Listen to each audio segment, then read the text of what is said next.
Hello दोस्तों, कैसे हैं आप सब। स्वागत है आपका द प्रयास इंडिया के एक बिल्कुल नए लेक्चर में। मैं दिग्विजय सर आज आपके सामने समक्ष प्रस्तुत हूं एक बिल्कुल नए लेक्चर के साथ। और आज हम लोग चर्चा करेंगे हिस्ट्री के एक बिल्कुल नए टॉपिक के बारे में, मौर्य काल। तो जैसा कि आप देख सकते हैं, द प्रयास इंडिया रांची के द्वारा शुरू कराई गई है ये पहल for JSSC CGL paper 3 examination. तो इसमें आगे बढ़ते हैं हम लोग। सबसे पहले यहां पर आते हैं महाजनपदों के बारे में। मौर्य काल के आरंभ होने से पहले भारत में कई छोटे बड़े राज्य थे जिन्हें जनपद एवं महाजनपद के नाम से जाना जाता था। इनमें से जो बड़े राज्य थे वो महाजनपद कहलाते थे और भारत में तत्कालीन समय में कुल मिलाकर 16 महाजनपद थे। ये 16 महाजनपद थे अंग, मगध, काशी, कोसल, वज्जी, कुरु, पांचाल, मत्स्य, सूरसेन, अस्मक, अवंती, चेंदी, कौसांबी, गांधार। तो इन 16 महाजनपदों, इनकी राजधानियों से हम लोग शुरुआत करेंगे और फिर कैसे यहाँ से मगध का उत्कर्ष हुआ और फिर यही मगध भारत की सत्ता का मुख्य केंद्र बना और इसे आगे चलकर मौर्य काल के रूप में जाना गया। इस पर हम लोग चर्चा करेंगे। तो सबसे पहले यहाँ पर मैं बताना चाहूँगा 6ठी शताब्दी ईसा पूर्व के समय के बारे में। इस समय तकनीकों के उपयोग या तकनीकों के प्रयोग के कारण उत्पादन अधिक होने लगा और इसी उत्पादन के अधिक होने के कारण जनपद और महाजनपदों में ये परिवर्तित हो गए। महाजनपदों की कुल संख्या जैसा मैंने आपको बताया 16 थी।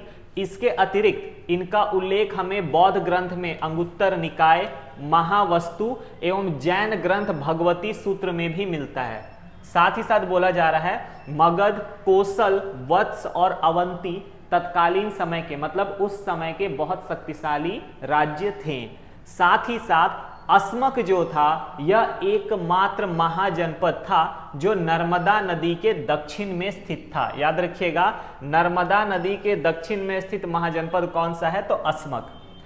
अब यहाँ पे आ जाते हैं इन महाजनपदों की राजधानियों के बारे में जिनसे क्वेश्चन बनते हैं। तो मगध की राजधानी थी राजगृह, अवंती की राजधानी थी उज्जैनी या महिष्मती, वज्जी की राजधानी थी वैशाली, कोसल की राजधानी थी श्रावस्ती, काशी की राजधानी थी वाराणसी, अंग की राजधानी थी चंपा, मल्ल की राजधानी थी कुशीनारा, चेंदी की राजधानी थी सोथीवती, वत्स की राजधानी थी कौसांबी, कुरु की राजधानी थी हस्तिनापुर, मत्स्य की राजधानी थी विराटनगर, पांचाल की राजधानी थी अहिछत्र और काम्पिल्य, सूरसेन की राजधानी थी मथुरा, गांधार की राजधानी थी तक्षशिला, कंबोज की राजधानी थी राजपुरा और अस्मक की राजधानी थी पोतन।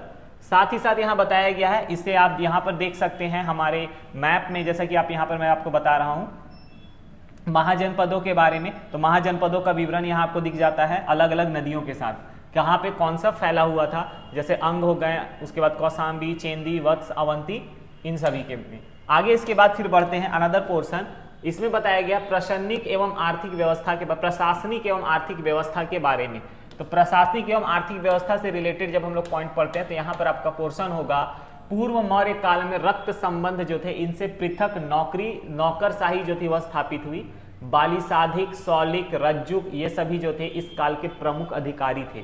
तो प्रमुख अधिकारियों में आपको जो नाम दिखता है वो दिखता है आपका बाली साधक का, शौलिक का, रज्जुग्राहक का, अक्षपटलाधिकृत का, ये सभी प्रमुख अधिकारी थे। महाजनपदों के जो सैनिक होते थे वो दोधारी तलवार तथा सरकंडे के बाणों के मुख पर लोहे की नोक का उपयोग करते थे। और इसी काल में बताया गया है कि वास की भूमि और कृषि भूमि अलग हुई। मतलब महाजनपदों के काल में ही जमीन में रहने वाली भूमि और खेती के लायक भूमि, इन दोनों का वर्गीकरण किया गया और भूमि की माप करने के लिए निवर्तन नाम की इकाई का भी प्रयोग हमें देखने को मिलता है। साथ ही साथ बोला जा रहा है कि एक ही कार्य को करने वाले जो लोग होते थे उनका समूह होता था जिसे श्रेणी कहा जाता था और इसका प्रमुख जो होता था वो श्रेष्ठीन कहलाता था या ज्येष्ठक भी कहते थे इसे। व्यापारियों की श्रेणी के बारे में बताया जा रहा है कि इसमें प्रधान सार्थवाह होता था। अलग अलग श्रेणियों के बीच एकता स्थापित करने के लिए भंडारागारिक नामक पदाधिकारी होते थे। कौन होते थे? तो याद रखिएगा, भंडारागारिक नामक पदाधिकारी होते थे। साथ ही साथ बताया गया है कि राज्य के 7 अंग थे जो मौर्य काल में आगे चलकर दिखते हैं। जिसमें सम्राट, उसके बाद अमात्य, फिर दुर्ग, फिर कोष, फिर बल, फिर मित्र और राष्ट्र, ये सभी उभर कर आते हैं। वास्तव में ये मौर्य काल में चाणक्य की नीति के तहत दिया गया था, जिसका विवरण जो है हमें महाजनपदों के शुरुआती दौर में दिखता है कि कैसे इसमें से सम्राट सर्वोपरि होता था। आगे चलकर यही सम्राट सर्वोपरि का सिद्धांत जो था, इसे चाणक्य ने इतना शक्तिशाली बना दिया कि राजा जो है वो राज्य में सर्वोपरि माना गया, राज्य के हित के लिए, राज्य के विकास के लिए। आगे इसके बाद फिर अनदर बताया जा रहा है पोर्शन, यहां बताया गया है भारत के प्राचीनतम सिक्के जो है वो 5वीं शताब्दी ईसा पूर्व से ही प्राप्त होते हैं और इन्हें मुख्य रूप से आहत सिक्के कहा जाता है। बोला जा रहा है कि बौद्ध ग्रंथों में सिक्के के लिए कहापान अर्थात कर शासन का उल्लेख मिलता है। शिल्पियों एवं व्यापारियों से कर वसूला जाता था। शिल्पियों से महीने में एक दिन विष्टि या बेगार कराया जाता था। और चुंगी वसूलने वाला अधिकारी जो होता था इसे सौलिक या शुल्काध्यक्ष भी कहते थे। क्या कहते थे? सौलिक या फिर शुल्काध्यक्ष कहते थे। व्यापार की वृद्धि के लिए पांडय जो होते थे, पांडय सिद्धि संस्कार किया जाता था और इसमें सोम की पूजा की जाती थी। आई रिपीट अगेन, किसकी पूजा की जाती थी? सोम की पूजा की जाती थी। 6ठी शताब्दी ईसा पूर्व के बारे में बोला जा रहा है कि गंगा, यमुना, दोआब एवं बिहार के आसपास के क्षेत्रों में द्वितीय नगरीय क्रांति भी हमें दिखाई देती है। प्रारंभिक बौद्ध साहित्य में बुद्ध के समय 6 प्रसिद्ध नगरों का उल्लेख मिलता है। आई रिपीट अगेन, बुद्ध के समय 6 प्रसिद्ध नगर कौन कौन से थे? इसमें याद रखिएगा चंपा, राजगृह, श्रावस्ती, साकेत, कौशाम्बी एवं वाराणसी। इनके बारे में हमें पर्याप्त जानकारियां मिलती हैं। साथ ही साथ बोला जा रहा है विदेशी आक्रमण भी इस समय प्रारंभ हो चुके थे। हखमनी वंश के राजाओं ने इसका आरंभ किया था। साथ ही साथ बोला जा रहा है इस वंश के संस्थापक जो थे ये साइरस थे। इन्होंने भारत पर आक्रमण का असफल प्रयास किया था। भारत पर आक्रमण करने में प्रथम सफलता जो है वो दारयवहु को प्राप्त होती है। उसके 3 अभिलेख हमें प्राप्त होते हैं, मिलते हैं, बेहिस्तून, पर्सिपोलिस एवं नक्शे रुस्तम। नक्शे रुस्तम से क्वेश्चन कई बार पूछे गए हैं, तो याद रखिएगा नक्शे रुस्तम अभिलेख के बारे में। इसके साथ ही साथ बोला जा रहा है हेरोडोटस ने भी अपने विवरणों में बताया है कि ईरानी शासक जो है वो भारतीय साम्राज्य पे उसने अधिकार किया था और यहाँ से उसे 360 टैलेंट सोना जो है वो प्राप्त होता था। तो ये चीजें बताती हैं कि उस समय युद्ध भी हुआ करते थे, ईरानी आक्रमण भी होते थे। ईरानी आक्रमण के कारण होता क्या है, तो इसके परिणाम में आते हैं कि समुद्री मार्ग जो होता है इसकी खोज से विदेशी व्यापार को प्रोत्साहन मिलता है। खरोष्ठी एवं आरामाइक लिपि का प्रचार प्रसार होता है। अभिलेख उत्कीर्ण करने की प्रथा का आरंभ होता है और छत्रप प्रणाली का भी विकास हो जाता है। इसके साथ ही साथ आगे बताया गया है सिकंदर के मौर्य काल के बारे में। तो मौर्य काल के बारे में यहाँ पर विवरण है कि मौर्य काल की शुरुआत होती है मगध के शक्तिशाली होने के साथ और इसमें बताया गया है कि मगध शक्तिशाली होता चला जाता है और सिकंदर के आक्रमण के पश्चात बताया जा रहा है कि भारत में चंद्रगुप्त मौर्य के नेतृत्व में या चंद्रगुप्त मौर्य के द्वारा मौर्य वंश की स्थापना की जाती है, जिसमें उसका सहयोग करते हैं चाणक्य नाम के एक व्यक्ति और उसे भारत का सम्राट बनाते हैं। इसके संदर्भ में मौर्य साम्राज्य का जो पूरा साम्राज्य था वो अपने पीक पे जब पहुंचता है तो आप देख सकते हैं ये पूरा का पूरा एरिया जो आपको दिख रहा है यहां तक पूरा एक्सपेंशन था मौर्य काल का अशोका के टाइम पीरियड पे। ठीक है, अशोका ने इसको सबसे ज्यादा वाइडेस्ट स्केल पे कवर कराया था या फिर आप फैलाया था, आप कह सकते हैं।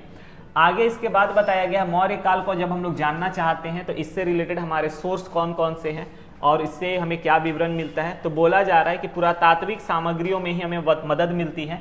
बौद्ध साहित्य में बोला जा रहा है दीपवंश, महावंश और दिव्यावदान के द्वारा हमें जानकारी मिलती है। जैन साहित्य में हमें कल्पसूत्र और परिशिष्ट पर्वन के द्वारा जानकारी मिलती है। पुराण, विशाखदत्त का मुद्रा राक्षस, कौटिल्य का अर्थशास्त्र, ये सभी प्रमुख है जिनसे हमें ये जानकारियां मिलती हैं।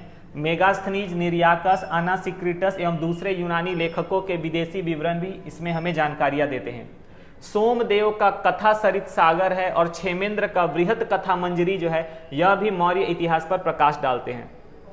चंद्रगुप्त मौर्य हो गए, अशोक एवं रुद्रदामन के जूनागढ़ अभिलेख हो गए, इनसे भी मौर्य साम्राज्य के विषय में हमें पर्याप्त जानकारियां प्राप्त होती हैं। साथ ही साथ बताया गया चंद्रगुप्त मौर्य के बारे में। याद रखिएगा चंद्रगुप्त मौर्य जो है ये भारत को इन्होंने एकीकृत करने का जो पहला कदम था इन्होंने ही शुरुआत किया था और इनके जन्म और इनके बारे में कुछ ऐसी बातें हैं जिनमें इनको कहीं पर इनको शूद्र कहा गया है और कहीं पर इनको क्षत्रिय बताया गया है। तो ब्राह्मण ग्रंथ जो है मौर्य शासक को शूद्र बताते हैं, चंद्रगुप्त मौर्य को, जबकि यूनानी लेखक जो है वो उसको साधारण कुल से उत्पन्न बताते हैं। इसी से रिलेटेड बताया जा रहा है विशाख दत्त का मुद्रा राक्षस है, जिससे हमें चंद्रगुप्त मौर्य तथा चाणक्य की गतिविधियों के बारे में पता चलता है। I repeat again, Vishakh Datta का मुद्रा राक्षस। तो विशाख दत्त के मुद्रा राक्षस से भी हमें पर्याप्त जानकारियां मिलती हैं। साथ ही साथ बोला जा रहा है चंद्रगुप्त मौर्य तथा चाणक्य की गतिविधियों का पता भी हमें चलता है। यूनानी विवरण में चंद्रगुप्त का नाम हमें अलग अलग मिलता है, जैसे एरियन हो गए, स्ट्रैबो हो गए, जस्टिन हो गए, इन सभी ने चंद्रगुप्त मौर्य को सैंड्रोकोटस भी कहा है। एपिनायस तथा प्लूटार्क ने एंड्रोकोटस कहा है और निर्याकस ने सैंड्रोकोटस नाम कहा है। आगे इसके बाद बोला जा रहा है कि विलियम जोन्स ने भी इसमें मतलब विवरण दिया है और 28 फरवरी 1793 ईस्वी को विलियम जोन्स ने प्राप्त विवरणों के आधार पर चंद्रगुप्त मौर्य उनका नाम है इसकी पहचान भी की थी। इसी में एक और पॉइंट है कि चंद्रगुप्त मौर्य जो रहता है, इनका सिकंदर के वापस जाने के बाद उनका एक सेनापति रहता है जिसका नाम रहता है सेल्यूकस निकेटर। वह भारत पर आक्रमण करता है और चंद्रगुप्त मौर्य के साथ उसका युद्ध होता है और इसमें वह अपनी बेटी हेलेना का विवाह चंद्रगुप्त मौर्य से कराकर उन्हें 4 बड़े बड़े क्षेत्र दहेज के रूप में दे देता है। एरात, जिसको हम लोग एरिया यानी कि हेरात बोलते हैं, अराकोसिया हो गया, जेड्रोसिया हो गया और पेरीपेमिसडाई यानी कि मकरान तट हो गया और काबुल। बोला जा रहा है चंद्रगुप्त मौर्य ने सेल्यूकस को 500 हाथी उपहार में दिए थे। बदले में चंद्रगुप्त मौर्य जो रहता है वह सेल्यूकस को जो उपहार में देता है वो हाथी देता है, 500 हाथी, और सेल्यूकस का ही राजदूत रहता है मेगास्थनीज जो चंद्रगुप्त मौर्य के दरबार में आता है। तो इससे क्वेश्चन आता है मेगास्थनीज की किताब का नाम क्या है, तो याद रखिएगा मेगास्थनीज की किताब का नाम है इंडिका।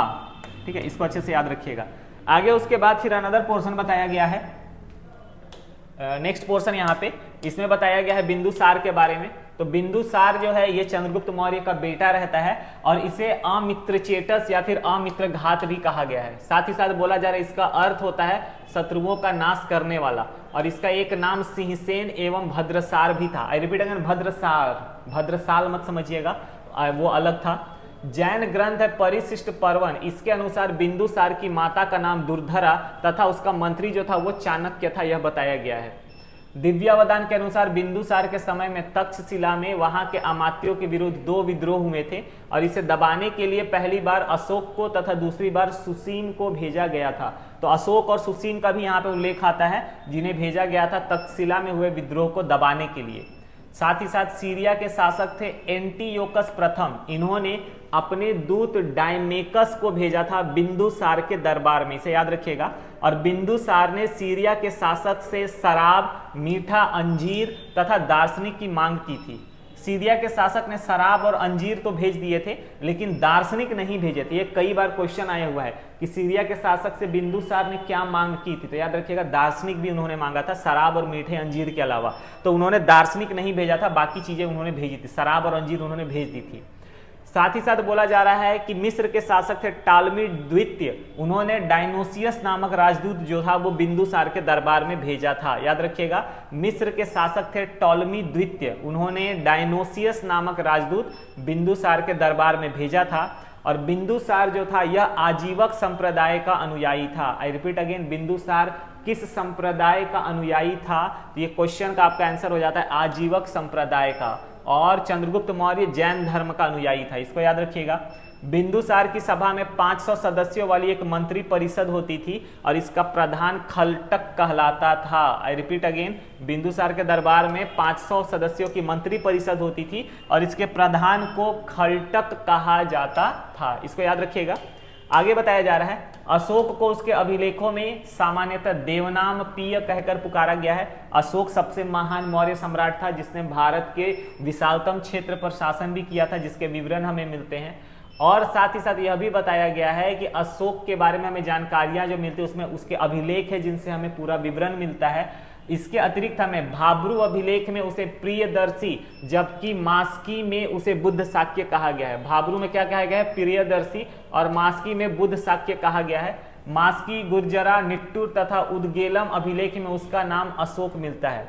पुराणों में उसे अशोक वर्धन कहा गया है, पुराणों में उसे क्या कहा गया है, अशोक वर्धन कहा गया है। और रुद्र दामन के जूनागढ़ अभिलेख में भी अशोक का उल्लेख मिलता है। रुद्रदामन के जूनागढ़ अभिलेख में भी किसका उल्लेख मिलता है? अशोक का।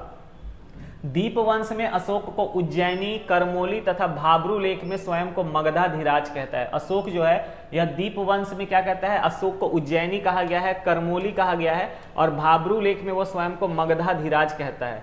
इसके अलावा बोला जा रहा है 1837 ईस्वी में जेम्स प्रिंसेप ने अशोक के लेखों को पढ़ने में सफलता प्राप्त की थी और 1915 में मास्की से प्राप्त लेख में अशोक का नाम पढ़ लिया गया था। तो अशोक के अभिलेखों को जेम्स प्रिंसेप नाम के विद्वान ने पढ़ा था और साथ ही साथ बोला जा रहा है कि अशोक के अभिलेख जो इसमें 1915 ईस्वी में मास्की अभिलेख में उसका नाम पढ़ लिया गया। साथ ही साथ बताया गया सिंहली अनुश्रुतियां हैं जैसे कि दीपवंश और महावंश, इसमें देवनाम पीय उपाधि जो है यह अशोक के लिए प्रयुक्त की गई है। आई रिपीट अगेन, दीपवंश एवं महावंश में देवनाम पीय नाम की उपाधि है, यह किसके लिए प्रयुक्त की गई है? तो याद रखिएगा अशोक के लिए।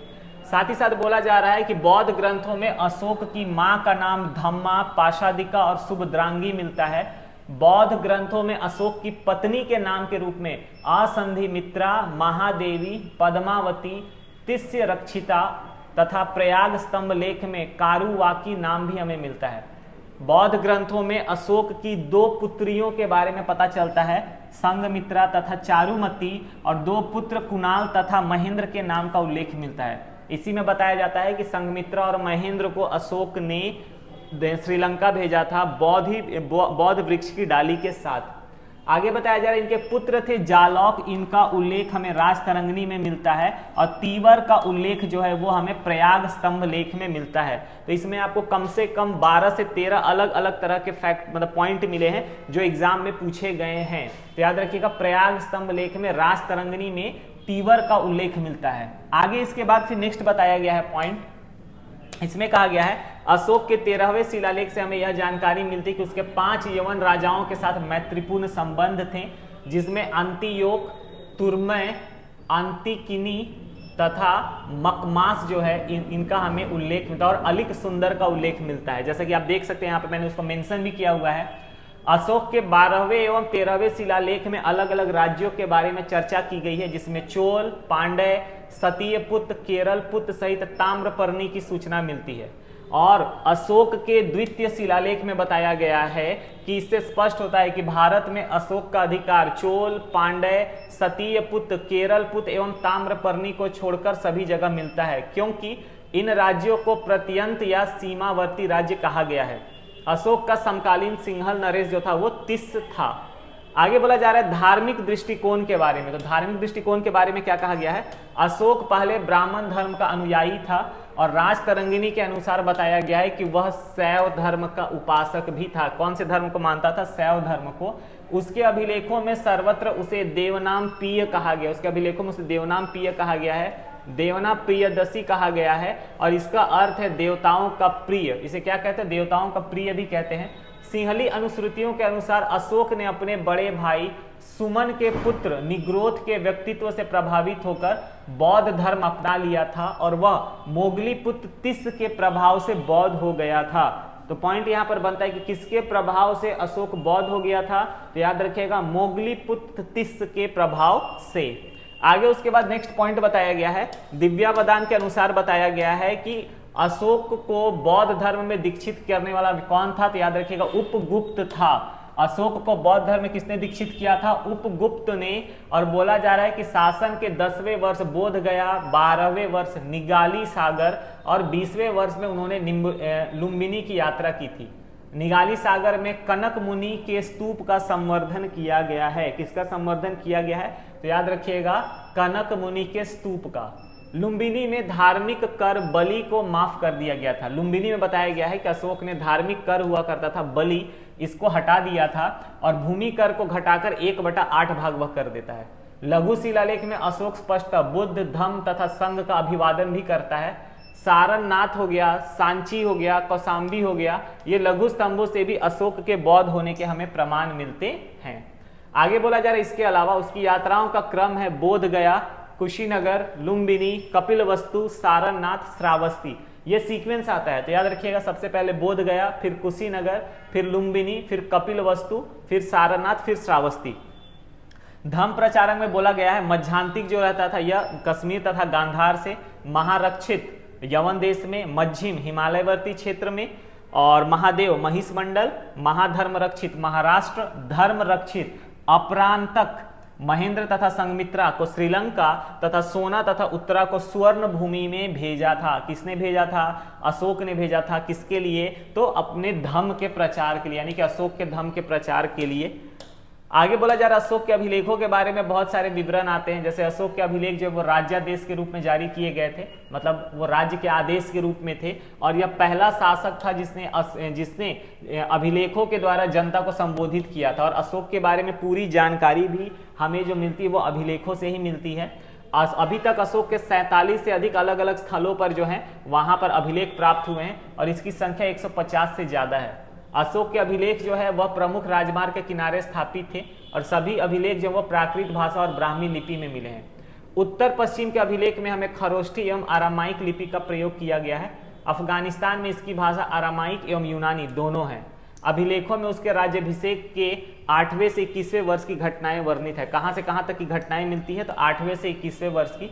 1750 में सबसे पहले टिफैनथेलर नामक विद्वान ने अशोक की लिपि का पता लगाया था। यहाँ पे पॉइंट याद रखिएगा, टिफैनथेलर नाम के विद्वान ने अशोक की लिपि का पता लगाया था। 1837 में तो जेम्स प्रिंसेप ने पढ़ा था, पता किसने लगाया था? तो याद रखिएगा टिफैनथेलर ने। और बोला जा रहा है 1837 में जेम्स प्रिंसेप इसको पढ़ लेते हैं। और साथ ही साथ आप यहाँ पे देख सकते हैं फाहियान, ह्वेनसांग, इन सभी ने अशोक के अभिलेखों पर चर्चा भी की है। किसने? तो ह्वेनसांग ने की है, फाहियान ने की है। अशोक के अभिलेखों को बांटा गया है तो शिलालेख, स्तंभ लेख, गुहा लेख, इन सभी में बांटा गया है। और साथ ही साथ बोला जा रहा है कि अशोक का सहबाजगढ़ी एवं मनसेहरा अभिलेख जो है ये खरोष्ठी लिपि में है। आई रिपीट अगेन, अशोक का सहबाजगढ़ी एवं मनसेहरा अभिलेख खरोष्ठी लिपि में है, और तक्षशिला एवं लघमान अभिलेख आरामाइक लिपि में है। सर एक कुना अभिलेख जो है वो दो भाषाओं में, द्विभाषा में है, जिसमें आरामाइक एवं यूनानी लिपि का प्रयोग किया जाता है या फिर किया गया है। किसमें? तो याद रखिएगा, सर एक पुना अभिलेख द्विभाषी है, इसमें आरामाइक एवं यूनानी लिपि का प्रयोग किया गया है। आगे इसके बाद फिर अनदर बताया गया है मौर्य साम्राज्य का विस्तार। जैसा कि आप देख सकते हैं यहाँ पर अलग अलग इलाकों में यह फैला हुआ था, जिसके बारे में यहाँ पे पाटलिपुत्र हो गया, सारनाथ, कौशाम्बी एटसेट्रा। आगे है स्तंभ लेख और बृहद शिलालेख, जो इसमें अशोक के स्तंभ लेख प्राकृत भाषा में मिलते हैं। लौरिया, अरराज, लौरिया, नंदनगढ़, टोपरा, दिल्ली, मेरठ, दिल्ली, इलाहाबाद, रामपुरवा में। और फिरोज शाह तुगलक ने मेरठ तथा टोपरा के स्तंभों को दिल्ली में स्थापित करवाया था। साथ ही साथ बोला जा रहा है कि इलाहाबाद स्तंभ लेख पहले कौशाम्बी में था। अकबर के शासन काल में जहांगीर द्वारा इलाहाबाद स्तंभ लेख को इलाहाबाद के किले में रखवाया गया था। आई रिपीट अगेन, अकबर के शासन काल में जहांगीर द्वारा इलाहाबाद के किले में इलाहाबाद स्तंभ लेख को रखवाया गया था। और स्तंभ लेख में स्त्री महामात्र अशोक की रानी कारुवाकी तथा पुत्र तीवर का भी हमें उल्लेख मिलता है, और इसे रानी का अभिलेख भी कहा जाता है। आई रिपीट अगेन, इसे किसका अभिलेख कहा जाता है? तो रानी का अभिलेख भी इसे कहा जाता है। साथ ही साथ कहा जा रहा है अशोक के 14 बृहद शिलालेख हैं। कालसी, उत्तराखंड, सहबाजगढ़ी, मानसेहरा, सोपरा, धौली, जौगढ़, गिरनार, एरगुड्डी, इन सभी स्थानों पर पाए जाते हैं। 11वें, 12वें एवं 13वें शिलालेख में जौगढ़ के शिलालेखों पर 11वें, 12वें एवं 13वें शिलालेख उत्कीर्ण नहीं किए गए, यह भी बताया गया है। आगे इसके बाद अशोक के प्रथम शिलालेख के बारे में बताया गया। प्रथम पृथक शिलालेख में अशोक कहता है कि सभी मनुष्य मेरी संतान है। वह नगर व्यवहारिक को न्याय के मामले में निष्पक्ष एवं उदार होने के भी आदेश देता है। मतलब अशोक के क्लियर इंस्ट्रक्शंस थे कि न्याय को लेकर उदार भी रहना है, कठोर नहीं होना है। और साथ ही साथ उसके बाद अशोक के 14 शिलालेख है, जो कि यहाँ पे है। पहले में वह पशु बलि की निंदा करता है, दूसरे में मनुष्यों एवं पशुओं की चिकित्सा व्यवस्था का उल्लेख करता है, चोल, पांड्य, सतीय पुत्र, केरल पुत्र की भी चर्चा करता है। तीसरे में राजकीय अधिकारियों के बारे में बताता है कि वह हमें हर 5वें वर्ष दौरा करना चाहिए। चौथे में भेरी घोष, 5वें में महाधम मात्रों की नियुक्ति, 6ठे में प्रतिवेदक, 7वें में संप्रदायों के लिए सहिष्णुता की बात, 8वें में सम्राट की धम यात्राओं का उल्लेख, 9वें में विभिन्न प्रकार के समारोहों की निंदा, 10वें में ख्याति एवं गौरव, 11वें में धर्म की नीति की व्याख्या, 12वें में सर्वधर्म संभाव एवं स्त्री महामात्र की चर्चा, 13वें में कलिंग युद्ध का वर्णन, और 14वें में अशोक ने जनता को धार्मिक जीवन व्यतीत करने के लिए प्रेरित किया है। और इस तरह से जो आपके अशोक के अभिलेख हैं, इसके साथ ये आपका जो पॉइंट है, ये आपका अशोक मीन्स मौर्य वंश के शासकों के बारे में यहाँ पे मैं आज के लिए रखता हूँ। इसमें याद रखिएगा मौर्य वंश का अंतिम शासक जो था उसका नाम था बृहद्रथ। बृहद्रथ, अशोक के बाद जो शासक आता है उसमें सभी रूल करते हैं, अंतिम शासक बृहद्रथ रहता है। इसकी हत्या कर देता है इसी का सेनापति पुष्यमित्र शुंग। पुष्यमित्र शुंग, और यही पुष्यमित्र शुंग जो रहता है यह आगे चलकर शुंग वंश की नींव रखता है, जिसके बारे में हम लोग पूर्व मौर्य काल के बाद आगे का जो समय आएगा उसमें हम लोग पढ़ेंगे। तो आज के लिए इसी के साथ मैं आपसे इजाजत चाहता हूं। जल्द मुलाकात होगी आपसे एक बिल्कुल नए टॉपिक के साथ। तब तक के लिए जय हिंद, जय भारत, जोहार झारखंड।